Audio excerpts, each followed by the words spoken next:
essa visão do outro lado, nessa sua linguagem. Cara, era essencial, estava faltando isso. Você está trazendo isso daí para todo mundo, você comunica muito bem, você consegue buscar o melhor lado aí de todo mundo que você conversa, extrair pontos bem legais, foge muitas vezes do tradicional e que alimenta esse nosso esporte, que é um só, que é a busca desses desafios pessoais aí, de Ai, sempre além. cara. E as ultramaratonas são isso, o outro lado é isso, cara. Fala, meus brutões. Seja bem-vindo no outro lado, onde a gente vai viajando e explorando as trilhas vastas da sua mente, com duas pernas e uma grande vontade de correr. Gente, é o fim do ano. Como vai coisas? Muitas festas, muitas trilhas? Ou você dá um pause na sua vida de corredor? Ou você tá pegando caminhos novos? Gente, o fim do ano é hora de refletir. E eu acho que é muito legal como a gente tem essas datas, tipo, programada na nossa cultura. Tipo, aniversário, ou fim do ano. É um momento de olhar para trás um pouquinho e olhar para frente com mais, tipo, ponto de vista melhor. Então, é exatamente disso que a gente vai fazer no outro lado hoje. A gente vai dar uma olhada para trás de 2022. Eu quero compartilhar uns momentos que eu acho que foi mais, não mais especial do que os outros, mas dar um bom exemplo do outro lado, o que a gente está fazendo aqui no outro lado. E, gente, eu escolhi 6 episódios do outro lado desse ano que eu quero compartilhar aqui hoje. E entre esses cortes, esses clipes, eu vou explicar um pouquinho atrás. Que foi atrás desse episódio, por que eu gravei, por que incluí isso.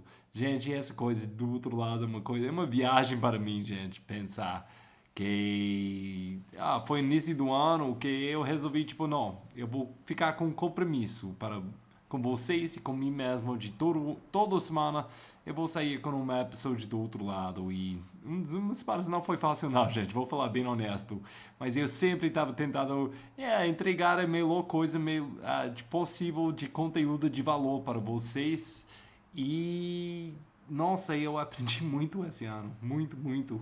É absurdo. Eu nem tenho espaço nessa episódio para falar tudo. Mas quero começar. Na verdade, não tem ordem desses vídeos. Eu estou jogando 6 episódios para dar um exemplo de coisas diferentes que a gente está explorando aqui no outro lado. E essa aqui vou jogar primeiro porque tem vídeo. Então, quem está assistindo de vídeo, eu estou de vídeo agora mesmo. Você pode ver o vídeo no YouTube ou no Spotify. E esse primeiro, nossa gente, na minha opinião foi o evento do ano na mundo de prova. E foi ao fim do 80 quilômetros do La Mission. Quem não sabe, foi um grande sprint, uma coisa muito rara para ver no mundo de ultra. Normalmente você chega tipo 10 minutos entre você e outra pessoa, não, você praticamente foi a mesma hora que você chegou. Mas essa prova da La Mission, o Wellington Noronha e Celínio, eles fez a prova inteiro. Não, tipo, eles são amigos, mas isso não foi talvez você viu no Cape Town, que aconteceu lá, mas isso não foi uma coisa que eles planejou de acabar juntos. E eles nem estavam tentando, eles deu tudo força para ganhar uma e outra, mas foi um grande final de uma grande prova para os dois. E, gente, esse episódio para mim foi muito legal, porque eu adoro competição. Quando pode pegar o melhor de todo mundo incluído. Eu acho que competição é uma grande oportunidade de descobrir novos limites. E essa prova foi um grande monstro disso, porque os dois são amigos. E esse episódio, tipo, a dia depois da prova, eu falei com os dois, o Wellington, Noronha e Celínio, gente, vamos gravar sobre isso. E os dois na hora falou sim. E você vai ver nesse clipe aqui que, nossa, eles têm grande respeito um para o outro. E isso é ultra, gente. Nosso esporte é incrível por causa disso, porque a gente pode pegar essa oportunidade de, ai, fazer competição com nossos amigos, tentar achar o limite de si mesmo e puxar os limites dos outros e no fim pegar uma cerveja juntos e porque, gente, o trail é um esporte incrível assim. E esse episódio, essa episódio de que aconteceu foi um grande exemplo disso. Então vamos lá com esse primeiro refletivo retrospectivo do 2022. Essa episódio 38, foi episódio 38, onde eu falei com Celínio e Noronha de que aconteceu nessa prova, que ele estava sentindo, que ele estava pensando nesses segundos, na verdade a prova inteira, 10 horas, mas a última 2 segundos quando tudo na prova virou. Vamos lá.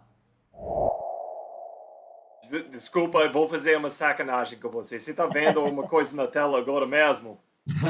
Então, essa aqui é a coisa grande. Então, a gente tem aqui, tá vendo? E tem muitas pessoas falando desse momento aqui. Eu quero, tapa. Quem se estava pensando aqui? Noronha, tipo, tem muitas pessoas deixando comentário. Por que ele fez isso? Porque pessoas pensando, falando coisas besteiras, na minha opinião. Porque as únicas pessoas que sabem é vocês. E eu vi esse vídeo, a única coisa eu pensei foi tipo, nossa, o que aconteceu tudo antes disso? Esse segundo no final mal entra para mim, né? Eu tava pensando de todos os tempos que se passou juntos antes. Mas, Noronha, o que você estava pensando nesse momento que é tipo, bom... Na última linha ali, na verdade, eu estava olhando no tapete preto, né? Então, para mim, a chegada, a pisada era no preto. Foi aonde que eu tirei o pé. Geralmente, você olhando na foto, só que o chip ele está depois da faixa, na verdade.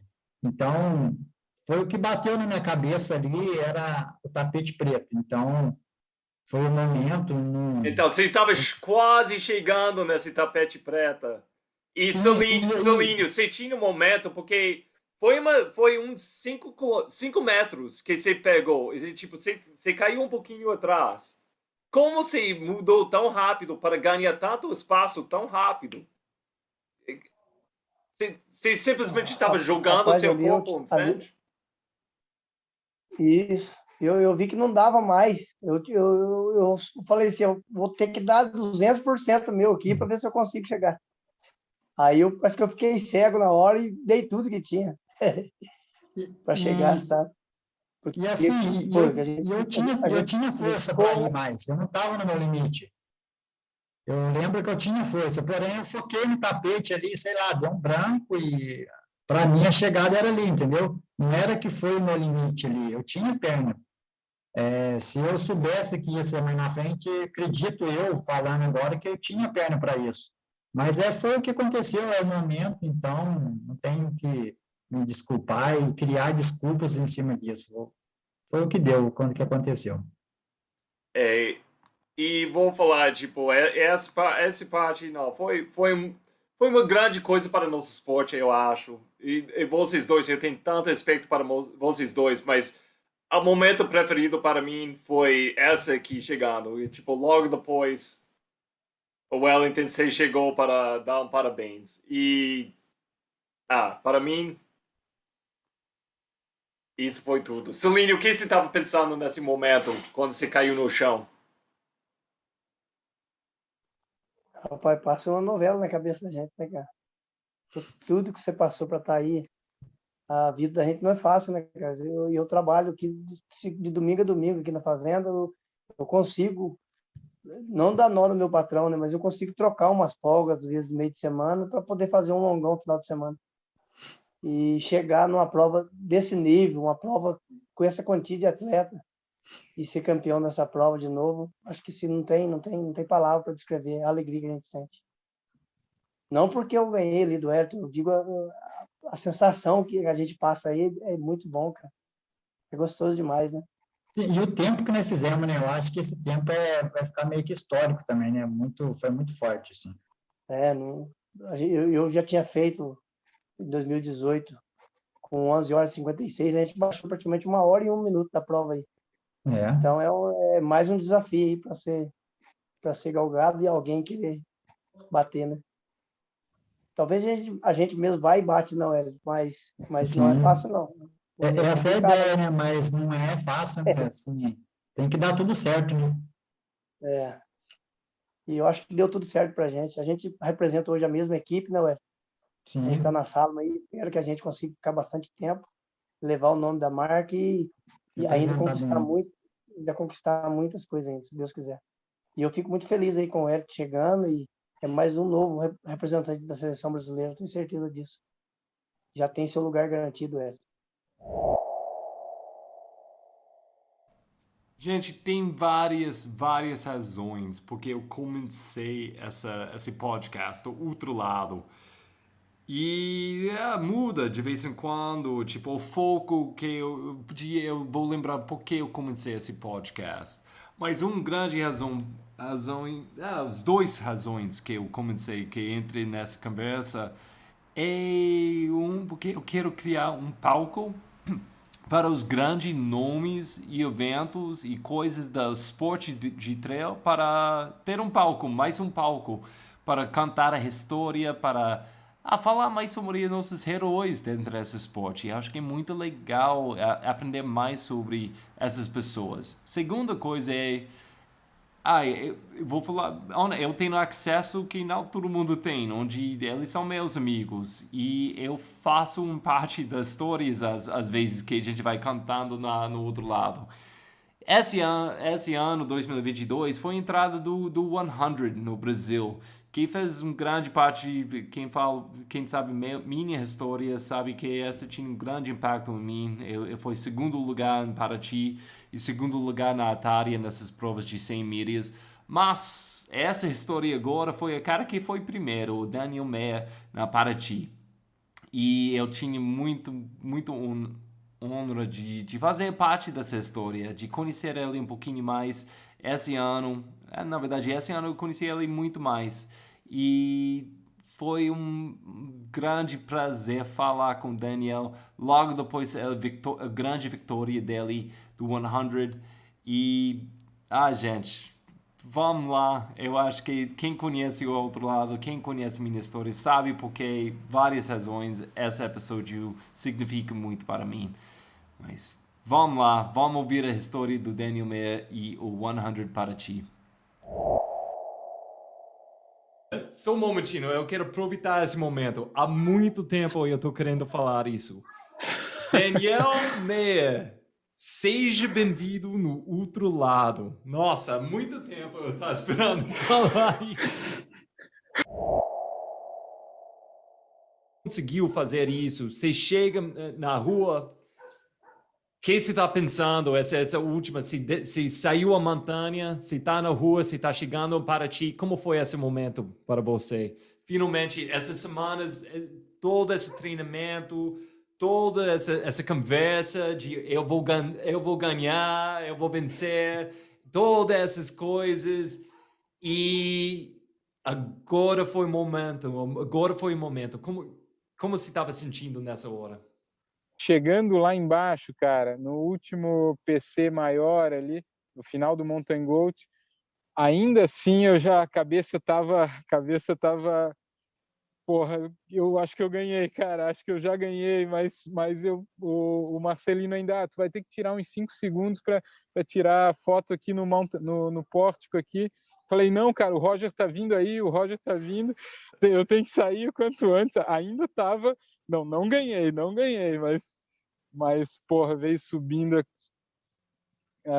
toda aquela emoção de todo o treinamento até ali, cara, de tudo que eu tinha almejado, tudo que tinha sonhado e estava se concretizando. E quando atravessei aqueles 2 últimos rios e só tinha mais uma trilha, e o Marcelino estava acompanhando junto e falando, falta tantos quilômetros, cara, não precisa nem olhar para trás, e eu ainda olhava para trás para ver se realmente tu não estava vindo. E, cara, quando eu corri até a gente...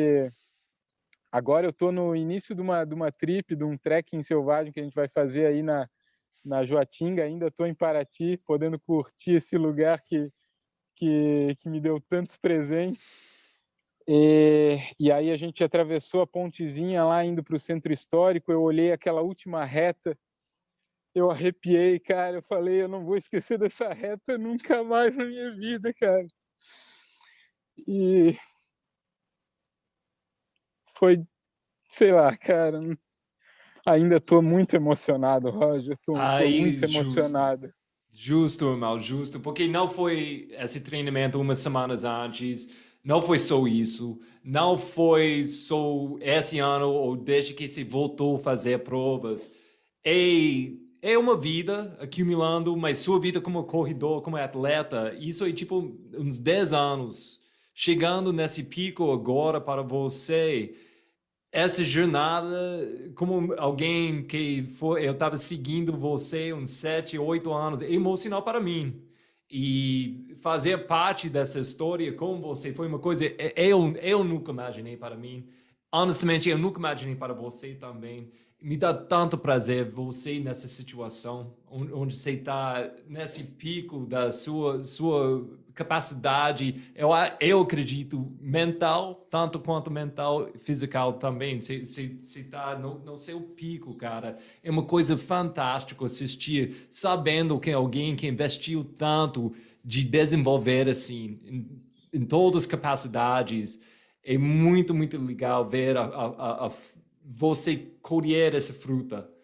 Então, nessa jornada, esses 7, 8, 9 anos para você, quais dicas você ia dar para o Daniel de 2013, de 2014, que está saindo tri, entrando trilha? Quais dicas você ia falar para esse menino? Cara, na verdade são quase 20 anos, Roger, são quase 20 anos. Mas o que eu falaria para esse menino? Ah, se eu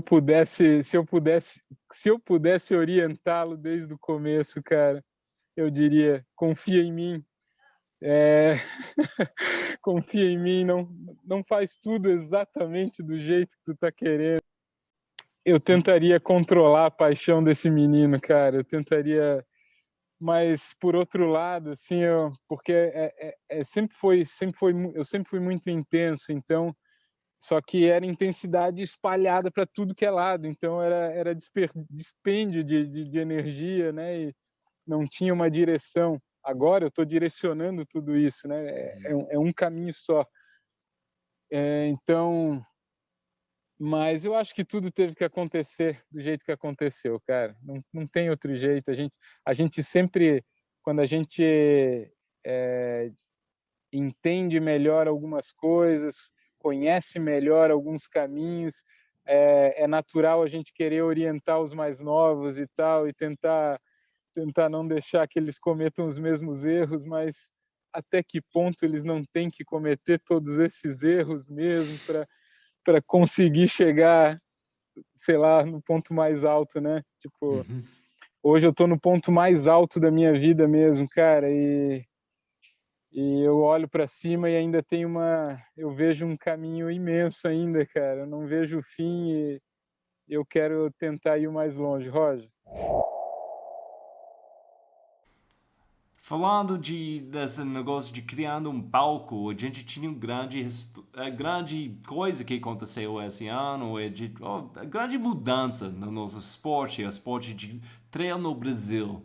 A gente está vendo tipo um grande crescimento e com isso está entrando mais dinheiro, está entrando mais empresas interessadas, ligadas com o nosso esporte e com isso a gente talvez tenha o primeiro atleta brasileiro de trail que pode ter a oportunidade de virar profissional só vivendo de correr nas trilhas. Outros países, isso é uma coisa um pouquinho mais comum, mas vou falar o seguinte, eu acho que falar que é uma coisa muito comum, ainda não outros países, ainda, eles estão um pouquinho em frente do Brasil nesse sentido, mas ainda uma coisa nova. E, gente, vamos explorar essa história entre o Rafael Bonato e o Rogério Silverstein. Aí, quem não sabe, o Silverstein, como ele vai falou, ele mudou times, ele tá com o time o assessoria Go On Outdoor, e nesse episódio a gente gravou até antes de divulgar isso para o mundo. Eu tava tipo meio esperando para divulgar esse episódio depois da grande anúncio. E de novo, essa coisa no outro lado de criar um palco para cantar essas histórias atrás dos heróis do trail é uma grande razão porque eu tenho esse podcast, porque eu gosto de fazer esse podcast.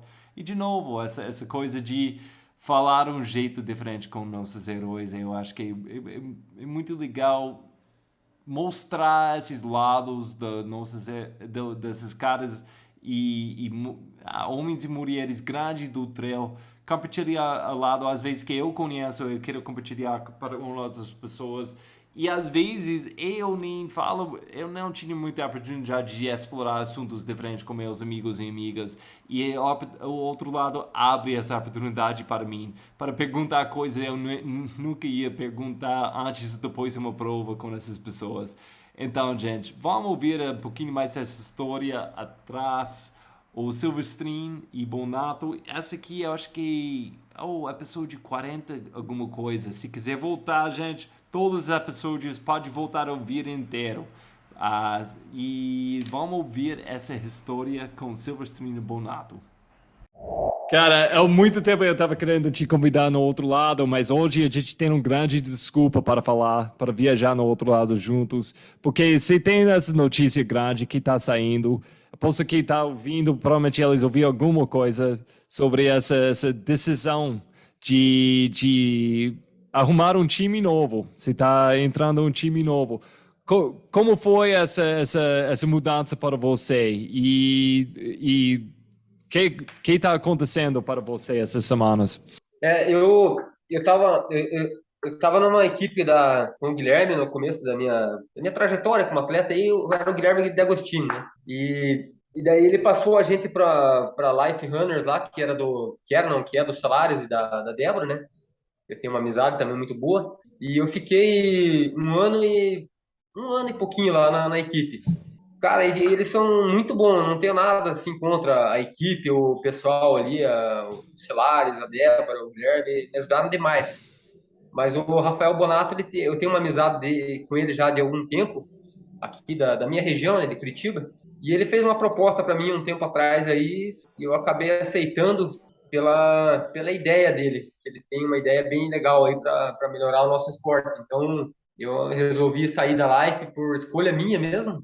É, pensei bem e vou tentar ir na ideia que o Bonato tem de dar uma melhorada aí no nosso esporte, né? Então ele me convocou aí para tentar ir no projeto dele. Então, a gente tem o grande Bonato com a gente agora mesmo E o projeto com o Silvestrin é um projeto muito maior. A gente já se conhecia, enfim, a gente já poderia ter feito um treinamento treinador e atleta por amizade. Só que ele já vinha sendo muito bem assessorado, não tinha uma razão para isso. E aí eu visualizei uma possibilidade de negócio com o Silvestrin. A gente chegou num acordo financeiro. Ele foi contratado pela Go Outdoor. Ele não foi simplesmente vamos lá treinar com o Bonato. Não, a Go Outdoor contratou o Rogério Silvestrin. Existe uma composição salarial, que inclusive a Columbia participa também dessa composição salarial. E ele agora pode se tornar um atleta profissional do trail, primeiro talvez, que possa viver exclusivamente. Então, quando ele fala, não treina musculação, ainda não, nós vamos entender o que é bom para ele. Nós vamos ter um time atrás dele oferecendo possibilidades. Por exemplo, ele não gosta de musculação, não tem problema. Existem os exercícios funcionais, existem os exercícios de mobilidade, de flexibilidade, coisas que ele pode fazer pré e pós-treino em casa mesmo, que não vai tomar o tempo nem gastar a energia dele, mas que vai melhorar a performance. Uma nutricionista, um nutricionista por trás disso, uma academia que seja, um recover de qualidade, treinar menos e ter mais qualidade nos treinos, né? Isso é uma coisa que hoje em dia no treinamento desportivo é muito debatido. As pessoas hoje no triatlo não estão quebrando recorde atrás de recorde, e quando você vai ver o volume de treino deles, é metade do que eles treinavam 20 anos atrás. Por quê? Porque hoje a gente usa muito mais a tecnologia ao nosso favor, a gente treina com qualidade, não precisa ficar rodando 15 horas na montanha para fazer uma prova, você treina com qualidade, entendeu? Então, trazer tudo isso para ele e explorar essa imagem do campeão, né? Deixar isso muito em alta para que, logicamente, a Go On também se beneficie, angariando mais atletas e ações comerciais que o Silvestrini possa participar. E Silvestrini, então, você estava falando com o Bonato um tempo, parece que é um tempão, tipo, como um amigo, como um treinador, como um cara que gosta de trilha também. Mas quando começou essas conversas de talvez trabalhar juntos, que você estava ouvindo, que estava interessante para você e que tinha que melhorar na proposta para você aceitar disso? Que foi mais interessante para você? É igual o Rafael falou, eu já tem uma amizade de um tempo aqui já, por morar próximo também aqui. Mas a partir do momento que ele falou para mim que ele iria me contratar, tendo uma ajuda financeira, né, é muito importante para mim, né, cara? Então, esse foi o ponto que eu achei que era muito, muito bom. E o projeto que ele tem também de me levar para fora do Brasil, tentar fazer algumas provas aí de nome, né? Não só a parte financeira, mas poder talvez aparecer para fora aí, né? Levar o nome do país aí, né? E isso foi o que me deixou mais, assim, com esperança de que vai dar certo, sabe? Então, a parte financeira e a possibilidade de fazer provas para fora aí. Também a amizade, né? Por a gente morar mais próximo aqui, né? O contato é mais fácil, então isso aí também foi um ponto que eu achei interessante para mim, sabe? E o plano é isso, você vai largar seu trabalho agora e focar 100% em correr? Por enquanto não, mas a ideia é mais um pouquinho para frente, sim. Vamos ver o que vai acontecer. Você tem que experimentar as águas primeiro, você tem que ver, tipo, como que é a clima. Mas a minha ideia, Roger, desde quando eu comecei a competir, que eu vi que eu tinha chance de ter alguns desempenhos, era de que, pô, como é que o Brasil não tem atletas que consigam viver disso, pô, tendo tanta gente nesse país, assim, né? Tipo, cara, não só pensando na minha pessoa, mas eu tenho certeza que se uma remuneração financeira se dedicar 100% ao que ele ao esporte que ele faz, tem que melhorar, não tem como. A qualidade vai melhorar, não, acho que ajuda muito, sabe? E o Rafael, essa coisa, porque você falou sobre a prova, você estava fazendo com Ricardo, tipo, uns anos atrás, 2015, né? E uma coisa, você saiu porque você viu, tipo, não tinha futuro no sentido de ganhar apoio que você estava precisando.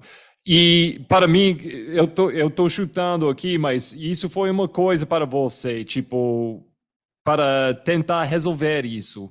E agora eu estou vendo, tipo, você está entrando com planos diferentes para resolver essa coisa de janeiro. Qual é esse caminho para você? De onde você vai olhando apoio? Porque, vamos falar bem honesto, é uma coisa de, como é que chama? Bang bang, tipo uma coisa de Far West, tipo o nosso esporte em janeiro. Porque não tem regras, não tem tipo um exemplo em frente. A gente pode olhar para a Europa, Estados Unidos, como foi lá, tipo 10, 15 anos atrás, mas até isso é um país diferente, é uma cultura diferente, é um esporte diferente aqui. Então, como vai esse processo para você? Acho que toda semana, depois de um episódio, eu saia viagem do outro lado, eu desembarquei do outro lado a viagem da semana e eu olho para minha esposa e falo, tipo, nossa, você não vai acreditar a conversa que acabou de rolar. Não foi incrível. E, gente, tá assim, eu tô pegando só 6 episódios aqui, mas toda semana, todas as pessoas que vai passando, viajando comigo no outro lado, eu deixo um grande impacto em mim. E, gente, eu gosto demais fazer isso por causa disso, uma coisa mais para mim até. E não foi diferente com esse episódio com o Fred. Gente, o Fred Guerreiro, e quem não sabe, ele é um grande nome no mundo de ultra, na verdade, de esportes de endurance. O Fred, esse ano, ele estava mais focado nas corridas de aventura, onde ele estava fazendo coisas, várias coisas além de socorrer. E até esse episódio, o que aconteceu? A gente combinou de gravar para o outro lado, eu combinei ele, e entre a hora eu combinei ele, e quando a gente gravou, tipo, a vida do Fred mudou totalmente. O que aconteceu? Ele foi para o Uruguai para participar no Mundial Paraguai, no Mundial do corrido de aventura, e ele só foi lá para ajudar, nem foi para participar. Mas em cima da hora, o time de polonesa, ele estava faltando uma pessoa do time, por uma questão de visto, ele tinha que ficar atrás nos Estados Unidos. E então, Fred, na hora, um dia antes dessa grande prova, quem corre ultra nas montanhas é quase nada em comparação com o Fred está fazendo com esse time. Passou 5 dias, quase sem dormir, 6 horas de dormir, com um time de 3 pessoas ele não conheceu. E, gente, vou falar o seguinte, quando eu fiz a entrevista, deu para ver nos olhos do Fred, ele ainda estava cansado, ele ainda estava processando o que aconteceu, ele ainda estava tentando entender como a vida dele mudou, como o cérebro dele mudou. Foi uma coisa. E a história, gente, volta para esse episódio, por favor. Eu vou colocar um clipe agora, mas volta para esse episódio, por favor, e ouvir esse episódio inteiro com o Fred, porque foi uma coisa espetacular e vale a pena. E vale a pena entender um pouquinho melhor como esse tipo de esporte, como esporte em geral, pode mudar a sua vida, pode mudar a sua perspectiva de coisas. E é uma coisa muito, muito legal compartilhar com outras pessoas. Vamos lá falando com o Fred. Então a gente volta na nossa ancestralidade, que somos o quê? Seres comuns, que vamos errar mesmo, que vamos acertar e errar. E aí fica muito relativo tudo isso. Então ali é meu rock and roll. E aí, quando a gente entrou naquele ponto crucial da prova, crucial, e meu inglês estava ruim, e veio uma música do AC/DC na minha cabeça, cara, que foi o que eu falei para eles ali na hora, que é It's a long way to the top if you wanna rock and roll. We need go ahead. E é só isso, cara. A gente tá aqui, é todo mundo com o mesmo fogo, né, cara? E aí a gente começou a progredir a partir dali. Esse ponto foi um ponto principal, né? Isso aí tá acima de qualquer dor e inflamação. As inflamações já acabaram, eu já tô de boa, tava correndo na chuva, mó feliz. Tá podendo correr na chuvinha gostosa, ali lavando a alma.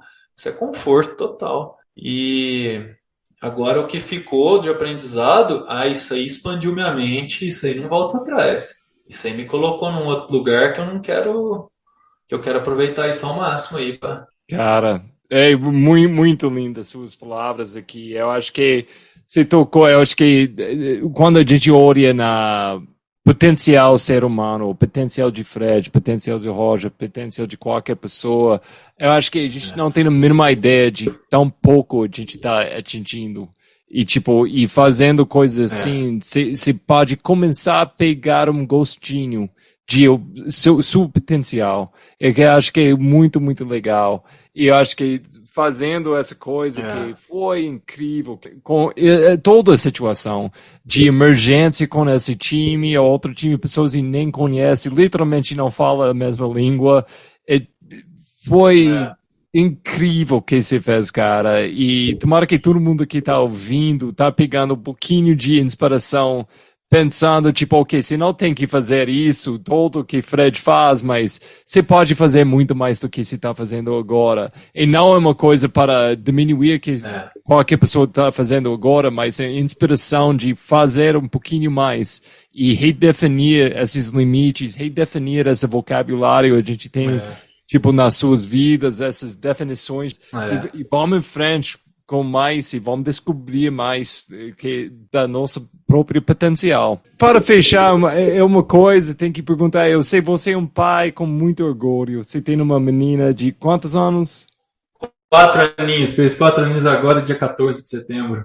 Nossa. E sua esperança para ela, porque eu vi, só seguindo você na Insta, você tem muito amor aí.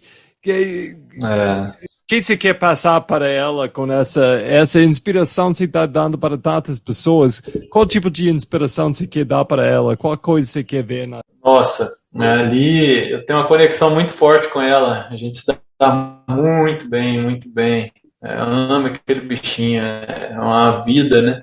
E ela me deu, outro dia eu fiz aniversário, dia 30 agora, né? 43 anos. Você sabe qual que é o melhor presente que o papai ganhou de aniversário? Você não duvido que você acerta. Aí ela assim, não sei. Aí eu falei, você? Aí ela olhou pra mim assim, com aquela carinha mais boa, assim, tipo, e começou a rir, né?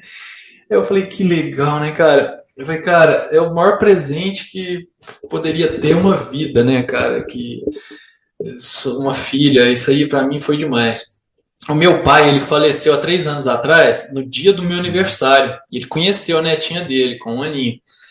E aí a gente estava fazendo uma corrida de 40 quilômetros, eu estava fazendo 40 anos, e a gente estava arrecadando brinquedos pro Dia das Crianças, né? Enchemos o doblô de brinquedos. No meu aniversário, fazendo essa corrida, e aí recebi o recado que tinha falecido. E aí veio aquela coisa, tipo, caramba, eu não estava lá com ele. Não, mas eu tive com ele nos momentos que eu precisei a vida inteira. E ele foi um pai muito presente. E hoje, no meu aniversário, com 40 anos, e ele vai embora para outros planos da existência aí com 80. E ele me deu o maior presente da minha vida, que foi a vida. Cara, que recado massa que ele me passou no dia do meu aniversário. Olha, meu pai me ensinando valores maiores até no dia dele ir embora. E aí, em cima desses exemplos, dessas coisas, dessas corridas de aventura, de tudo isso que a gente conversou hoje, eu tento construir o meu melhor exemplo, porque o exemplo é que ensina. Então eu tento passar pouquinho que eu tenho de bom aí, de melhor, da minha melhor forma para ela, e para que ela possa entender quem ela é de verdade, o que ela gosta de verdade, para descobrir seu real potencial, para que dentro das escolhas dela, né, que sejam, poxa, bem lúcidas, eu possa apoiar o máximo possível. Então, o que ela escolher, eu vou estar junto e apoiando. A gente dá o exemplo mesmo de levar para a natureza, de mostrar que o esporte ensina, que o esporte legal é divertido, que isso é muito massa. E aí ela vai pegando. Isso daí para ela vai ajudar ela para onde ela quiser ir, né? Esse é o maior, é o que eu posso deixar para ela. Cara, muito bom, muito linda. A gente caiu nessa história incrível daqueles 6 dias, 5 dias e meio você passou lá. Foi incrível essa história, cara. A próxima vez, no futuro, você tem que voltar no outro lado. A gente fala coisas tipo mais básico, tipo de treinamento, coisas assim, numa ciclo de treinamento. Ou uma coisa mais simples, mas, meu Deus, cara, foi bom demais. Foi muito profundo, o papo hoje foi muito legal. Foi ótimo. Adorei. Foi uma viagem muito bom. Muito obrigado, mano. E, uma viagem para o outro lado que muito bom. Essa coisa de explorar seus limites e achar mais seu potencial. Gente, essa foi incrível. E foi isso que eu estava tentando explorar, ou eu estava explorando no episódio 18, quando eu falei com Adriano da Ser Sagrado. Quem vai seguindo o outro lado, talvez se percebeu, no início eu estava fazendo coisas um pouquinho mais, variações, vamos falar, tipo fora do correr, tentando ligar com corrida, com saúde, Mas esse episódio, vou falar bem honesto, eu tinha um pouquinho de medo de divulgar esse episódio. Eu nem sabia como ia a recepção. Pessoas, a relação pessoas têm com coisa com ayahuasca e psicodélicos, assim.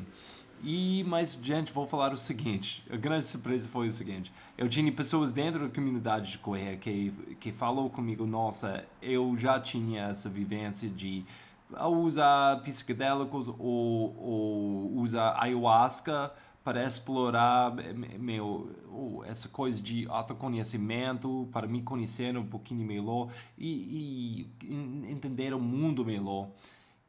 E já tem essa ligação com o Ultra, e para mim, nossa, fazer essa conexão é uma coisa que eu já estava fazendo. Eu acho que isso foi absurdamente legal, porque eu estava se sentindo meio sozinho nesse mundo, pensando que talvez só foi eu que fiz essa ligação. Mas a coisa que foi mais impressionante para mim, eu não recebi nada de mal, de feedback, mas todo mundo, muitas pessoas da comunidade de ayahuasca me mandou mensagens falando sobre ultramaratona, falando, não tem provas nas trilhas do Brasil onde você vai explorando as montanhas? Sério, eu quero participar. Eu tinha tantas pessoas da comunidade de ayahuasca falando comigo sobre trail running, sobre correr nas montanhas, sobre esse mundo, esse esporte maravilhoso que a gente tem. Eu acho que foi muito interessante. A outra coisa que eu acho que foi muito interessante foi essa conversa com o Adriano. Ele não é um outro maratonista, mas ele é um mestre de ayahuasca, as medicinas da floresta. E a gente vai eu fui fazendo uma comparação e ela estava explicando um pouquinho melhor como as tradições de usar essas medicinas da floresta, como aplicar essas curas, essas medicinas e vários aspectos. Quem quer voltar, esse foi episódio 18 e é uma episódio eu achei foi um bom exemplo do outro lado. É uma coisa, como eu falei, a gente está fazendo um pouquinho menos no outro lado, mas gente, por causa disso, eu acho que esse episódio foi um bom exemplo de que a gente está fazendo aqui no outro lado, viajando juntos toda semana. Vamos lá falar com Adriano de novo aqui no retrospectivo. O jeito que você acabou de falar sobre essas medicinas como uma ferramenta de saúde, como uma coisa de explorar seu corpo, sua mente, isso é uma coisa que eu estou bem ligado com ultramaratonas. Para mim, quando eu comecei a fazer ultramaratonas, abre muitas portas de exploração de eu como Roger e como eu estou lidando com o mundo por volta de mim. E virou uma prática para mim, né? Dia a dia, uma prática de como eu consigo ser uma pessoa melhor, como eu consigo explorar meus limites, descobrir onde eu estou fazendo coisas erradas. Então, quando eu descobri a ayahuasca e essas medicinas da floresta, foi uma coisa tão paralelo e tão parecido que quase me deu susto. Foi uau, é uma noite com ayahuasca e tão parecido com uma noite de 100 quilômetros na mata, que eu, honestamente, eu gosto de falar uma prova de ultra na floresta, nas trilhas, é uma medicina da floresta. Mas é uma coisa com isso também. Todas as medicinas da floresta, temazcal, quem não sabe, é tipo uma zona sagrada. E todos eles é uma demanda do seu corpo. É uma coisa muito, tanto lindo quanto difícil. Você acha que, para mim, eu acho que por causa disso, eu gosto tanto, porque eu gosto de um desafio. Eu acho que é o único jeito de melhorar como um ser humano e ter esses desafios. O que você acha disso? Essa ideia que... Porque muitas pessoas, culturalmente, hoje em dia, qualquer coisa que vai forçar seu corpo para vomitar, para passar pelo coisas mal, a gente fica fora. A reação é tipo, não, isso não é bom. Então, você acha que essa coisa, esse desafio é uma coisa importante, que faz parte das medicinas? Sem dúvida. Muito pertinente assim as considerações que você trouxe. E, sobretudo, porque começa a partir de uma reflexão sobre o corpo da gente e sobre como a gente é educado a colocar esse corpo numa zona de conforto. Só que essa zona de conforto, ela é doentia, né? É um conforto que você tem um controle remoto, que você não movimenta o seu corpo nem para ligar ou desligar um aparelho. É um conforto que te coloca numa situação de clima, que é um clima que você não sua. É um conforto que te coloca completamente isolado da natureza. Conforto que te condiciona muitas vezes a uma atividade física apenas e restritamente por uma questão de estética e de uma aparência corporal, que não é, inclusive, saudável na maior parte das vezes. Então, o corpo da gente, ele é vítima dessa cultura, sobretudo dessa cultura do conforto. Toda, né, a nossa medicina convencional, ela trabalha com um medicamento que você toma e resolve, aparentemente, as questões da doença do seu organismo. E aí, quando a gente vai conhecendo os povos originários, e aí você pode ir para a África, que é dessa maneira, no Oriente é dessa maneira, em qualquer comunidade da América, da Oceania é dessa maneira. Todas as comunidades originárias, elas têm métodos purgativos, porque elas compreendem como que esse processo do corpo vomitar, do corpo defecar, do corpo urinar, do corpo suar, é uma forma de purificação do organismo. E do jejum, né, que é precioso, é uma outra grande medicina. A gente tem, inclusive, um evento aqui em casa que é voltado para a prática do jejum, em que as pessoas elas ficam 4 dias e 4 noites sem se alimentar e sem beber. Claro que se elas precisarem, elas podem beber e se alimentar, mas a proposta é essa. E aí é maravilhoso o que acontece com o corpo depois que ele fica 4 dias sem comer e sem beber. É uma ressurreição. O corpo passa por um processo autofágico. As células mais doentes, elas vão sendo digeridas pelo próprio organismo. Então, as pessoas rejuvenescem, assim, 5 anos depois que elas vivem isso. E é mágico a gente ver como que é o mesmo processo, né, você está mencionando das maratonas, né? Quando o corpo da gente ele é levado a um processo de extenuação, ele volta num processo de ressurreição, vamos chamar assim. E isso nos dá muita saúde. Então, todas essas práticas, inclusive, elas são extremamente... elas atuam no sistema hormonal da gente, que é milagroso. Então, as pessoas voltam a ter vitalidade, elas voltam a ter desejo sexual, voltam a ter libido, justamente porque todo o movimento de deslocamento de energia, de hormônio, de eliminação de toxina, que todas elas promovem, isso é como se estivesse resetando o organismo da gente, ele começando, ele aflorando, é como uma poda nas plantas, digamos assim. O impulso renasce dentro da gente. Então, assim como a atividade física, ela leva a gente a essa extenuação e depois, né, libera toda uma endorfina, todo um gás, todo um êxtase, né, as cerimônias ou as atividades com as plantas ou com essas medicinas também promovem isso. E, gente, para fechar, vou fazer um pouquinho de sacanagem. Ao invés de pegar só mais um episódio, eu vou pegar um seriado. Eu fiz 2 seriados, séries esse ano. Um sobre negócio de Ultra Startups, onde eu falei com donos de empresas por volta de Ultra. E a segunda foi sobre o Pay, Seu Pay, Seu Saúde, tá? De Pay.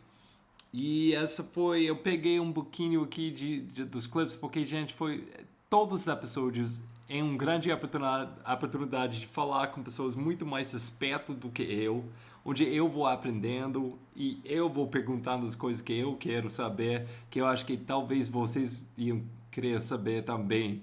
Mas fazer 3 episódios só sobre tipo o pé e como é importante, os músculos, a evolução, essa ideia de correr de minimalista, de sandália, foi muito bom, porque é uma coisa, nossa, eu passo anos, há anos eu estou explorando esse mundo e eu ainda estou aprendendo muito. E fazer esses 3 episódios me ajudou muito de colocar muitas coisas que eu já senti juntos e ganhar um vocabulário para expressar as coisas sobre minha filosofia de correr mais minimalista, de correr de sandália. E a importância de saúde do pé, gente, é muito importante. Tudo começa com o pé, o contato. O primeiro contato a gente tem com o chão é isso, seus pés. Então, vamos cuidar deles, gente. Vamos ouvir foi episódios 34, 35 e o seriado vai até episódio 36 também. Eu falei com o Pablo, nossa, cara, genial de falar sobre esse tipo de coisa. E o segundo trecho você vai ouvir é com o Victor Carrara, que, gente, quem não sabe, ele é um grande amigo do outro lado, meu treinador, e ele vai aparecer muito ano que vem. E o Saliba foi com eu e Victor falando sobre correndo de sandália. Vamos lá e falar com esses 3 caras muito mais espertos do que eu. Então hoje, por exemplo, se a gente tem um monte de corredor aí ouvindo a gente, se essas pessoas correm é porque uma bactéria, entre aspas, há 3 bilhões de anos, descobriu pelo processo de seleção natural o metabolismo aeróbio. Isso serve para muita coisa. Particularmente, o que mais me chamou a atenção foi entender por que determinadas partes do corpo existem e são do jeito que são. Então, entender por que o joelho é do jeito que é, por que o tornozelo é assim, por que a lombar dói tanto e por que ela é desse jeito. Então, começar a ter essas ideias começou a me ajudar muito em relação aos meus pacientes. Isso é ter uma visão evolutiva. Eu sei que o cara que chega lá no meu consultório com uma dor lombar, por exemplo, ele tem aquela dor... Primeiro, eu penso assim, dor lombar favorece a minha sobrevivência? Lembra aquilo que a gente estava falando do sucesso reprodutivo, da seleção natural e tudo mais? Dor lombar favorece a sobrevivência dos seres vivos?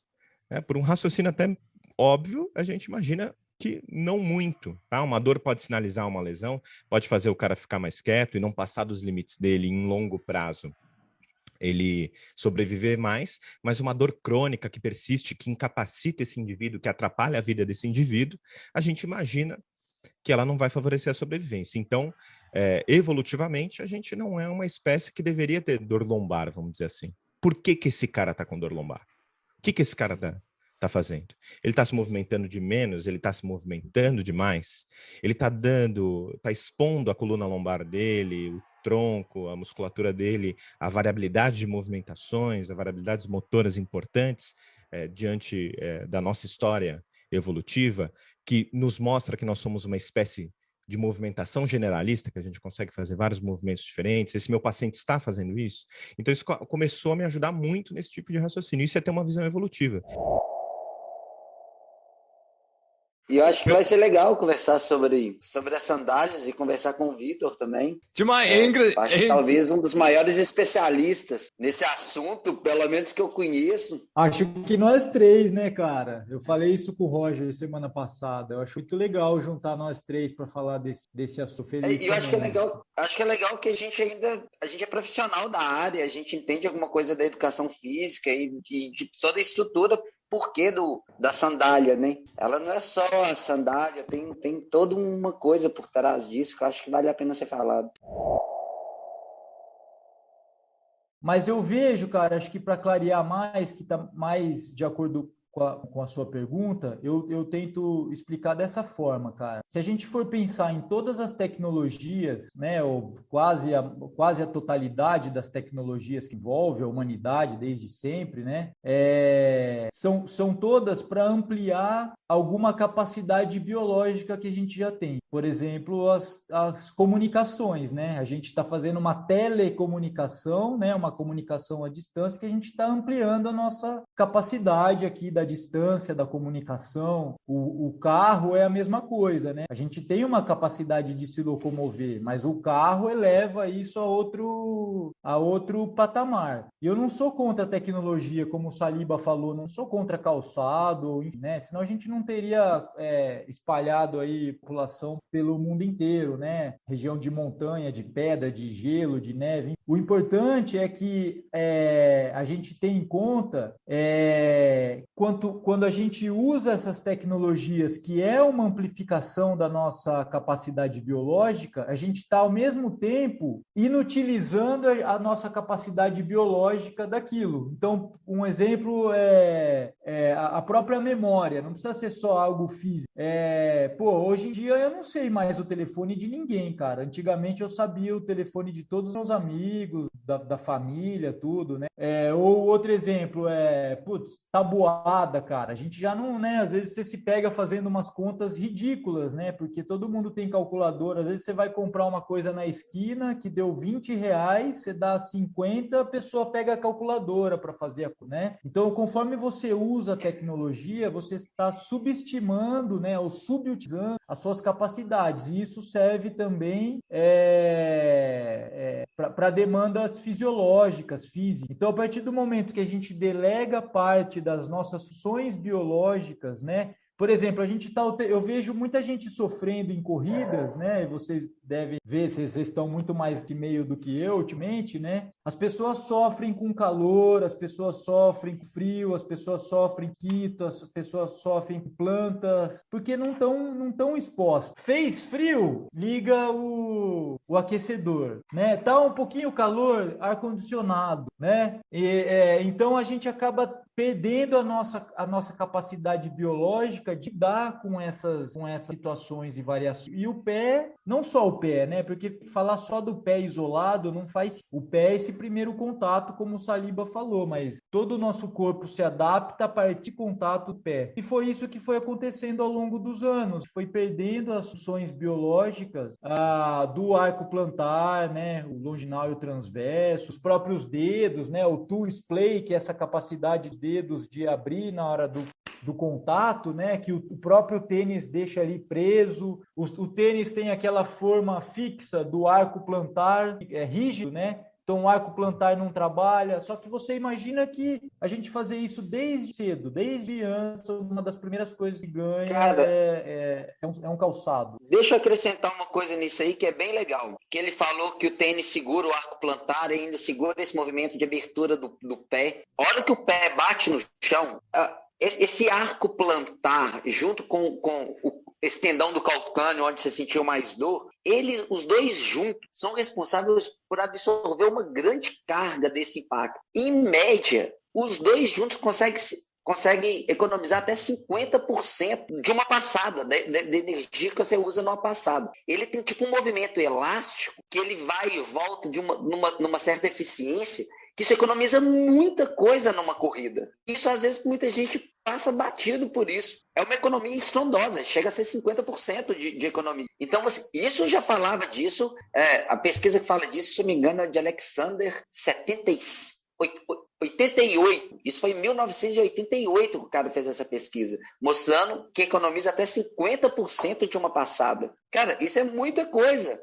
Simplesmente para alguns tecidos conjuntivos no corpo, eles juntos. A hora que ele absorve, a hora que o pé bate no chão, ele segura, joga para o calcâneo vai mandando, ele vai distribuindo praticamente para o corpo inteiro. Então, se no primeiro lugar que ele bate no chão, ele já começa a mensagem errada, a distribuição para cima é toda diferenciada. E o que é muito legal? Que se você for pensar na força de impacto do pé com o chão, cara, daria para quebrar um osso do pé assim, ó. Pá. Daria para arrebentar um tendão assim fácil também. Porém, a hora que junta o conjunto todo, ele distribui tão bem essa carga que no final das contas ele passa batido por isso, ele passa bem por isso. Então talvez a melhor característica desses músculos e desses tendões é de fato absorver uma energia e jogar ela de forma eficiente para o resto do corpo. O resto do corpo distribuir isso o melhor que pode para conseguir distribuir. Cada lugarzinho pegar um quilinho de força é melhor do que acumular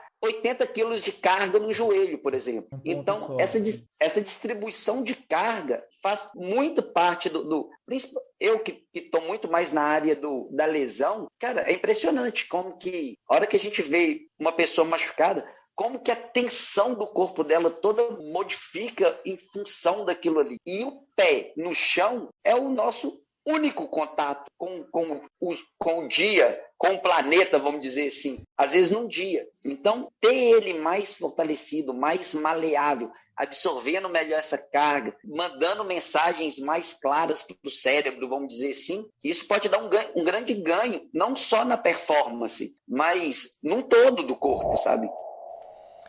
E é isso, gente. A gente vai fechando 2022. Aí vou falar o seguinte, gente. Foi um ano muito, muito especial para mim. Início até o fim. Eu entrei esse ano com... Não sei se foi expectativos, mas planos, talvez. Eu acho que, se não me engano, eu falei num episódio, até eu vou gravar com esses caras daqui um pouco, para fechar esse ano também, o Rafael e Valmir, no início do ano passado, a palavra que foi forte para mim foi contribuir. E o outro lado foi isso. Eu tô tentando contribuir para essa comunidade maravilhosa de trilha que a gente tem, de pessoas explorando saúde. E, nossa, esse ano levou muitas coisas para a minha vida e eu nunca ia esperar, incluindo tantas palavras boas de vocês. E, gente, muito obrigado por compartilhar essa viagem comigo. O outro lado é muito mais do que eu, gente. Coisa que eu acho que é mais bacana, eu tenho tantas pessoas mais espertas do que mim, eu tenho pessoas ouvindo, me dando feedback, me ajudando. Porque, gente, é muito maior do que eu. Essa coisa, esse mundo de trail, esse mundo de explorar a saúde é muito maior do que eu ou qualquer individual. É uma coisa que todo mundo sente, e quem chega no outro lado, quem quer compartilhar essa jornada de cada um de vocês com a galera, a comunidade, nossa tribo do outro lado, gente... É especial, é muito, muito especial. Então vamos em frente, 2023 vai levar muitas coisas, ainda mais para a gente. Vamos explorando ainda mais as trilhas vastas da sua mente. Com o quê? Com 2 pernas e uma grande vontade de correr. Um beijo grande e vamos em frente. 2023, vamos lá, gente.